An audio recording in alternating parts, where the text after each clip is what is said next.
गुरु किरपाल मेरे घर आना, गुरु किरपाल मेरे घर आना।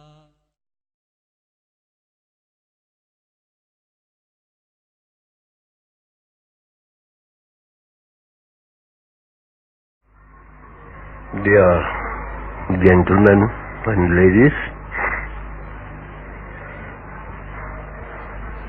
today is the birth anniversary of one of the greatest saints who ever visited the earth,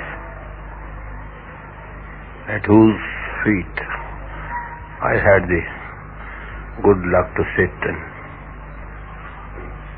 enjoy.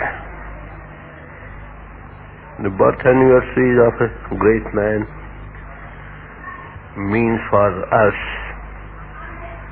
to tread the path of the truth as explained by him, to follow the teachings in their right perspective and digest them in our own lives. Once a man asked the follower of a great man, "Would you write the life history of your master?" He said, "Yes, he will do." After some time, they asked him whether he had written the life of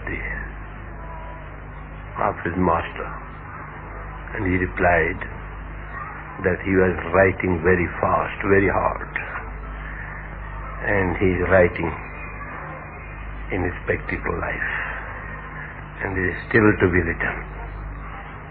So my words mean to say that to celebrate the birth anniversary of a great saint truly lies in the fact that we tread in the footsteps of the great master.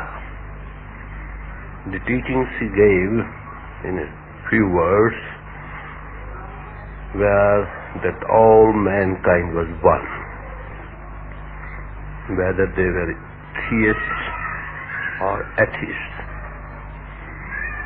I have no time as yet to give you long talk over his life, but just in a nutshell to tell you that he loved the theists as well as the atheists. For he said that soul is within all, and soul is the essence of the Almighty, a drop of the ocean of life. If the poor atheists do not know that they have got anything overhead, it is not their fault. It is their bad luck. So, at least we do know that there is God over it, the source of all creation and all souls. So he said that mankind is one. Love all, and all things shall be added unto you. This is the outer way. The biggest religion of mankind is to consider that we all are reading in one class to reach the ultimate goal. This is the highest social religion he preached. In his attendance, there were sometimes thousands of people to attend, of all creeds and colors and denominations.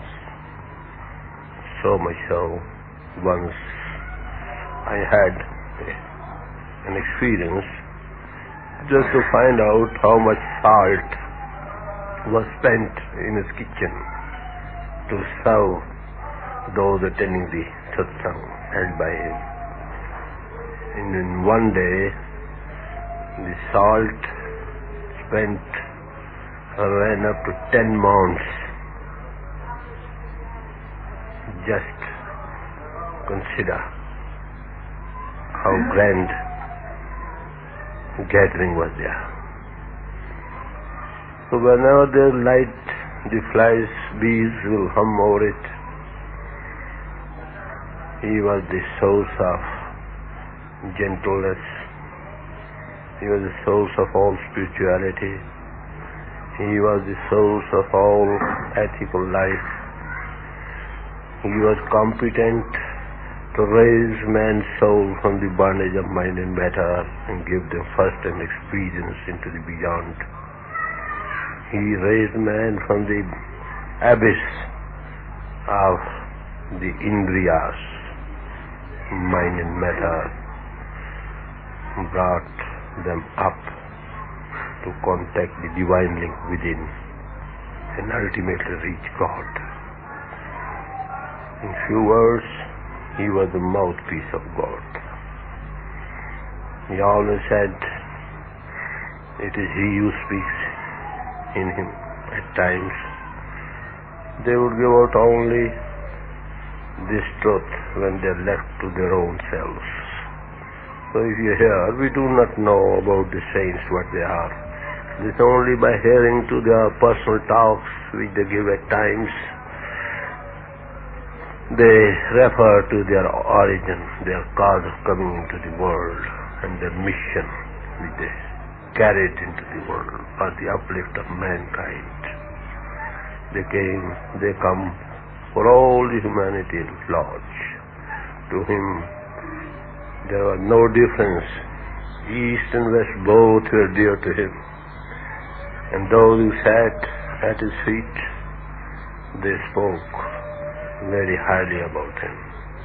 The people came from the west, Dr. Johnson, Alexander, and many others. They also sat at his feet and drank deep into the nectar of divine name and rose into the higher realms. Thanks for the great blessing of the Lord that he sends such like personality into the world to guide the child humanity unto him.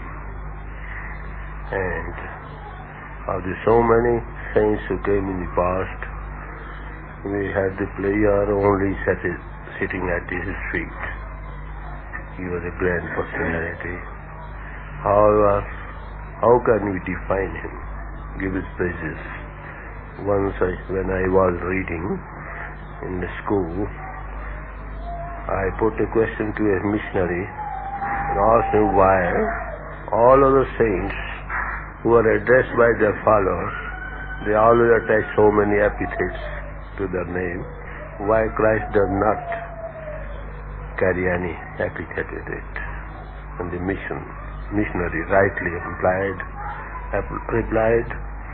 that, are you giving any epithets to God? I said no.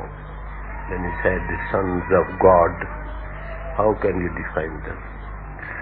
It is only by praising that we bring them below to the dignity of a man, but they are not men. They are something higher power working at the pole of men, and they are nobody else, no other than the God power overhead. Naturally, we have not seen God. Guru precedes God, because in him he is effulgent, expressive. When we sit at his feet, we simply say we have sat at the feet of the Lord who was residing in him. If you go into the shallow waters and have a bath,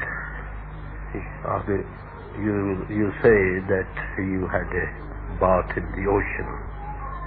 Similarly, when you sit at the feet of such a great master, you say that at the feet of the Lord overhead. We had the good fortune to have seen him with these physical eyes, moving on earth in all humility of saints and humility personified. showering His blessings all round to all who came to His feet, giving exception to the blessings He showered on them. Thank you so much for all showered on them.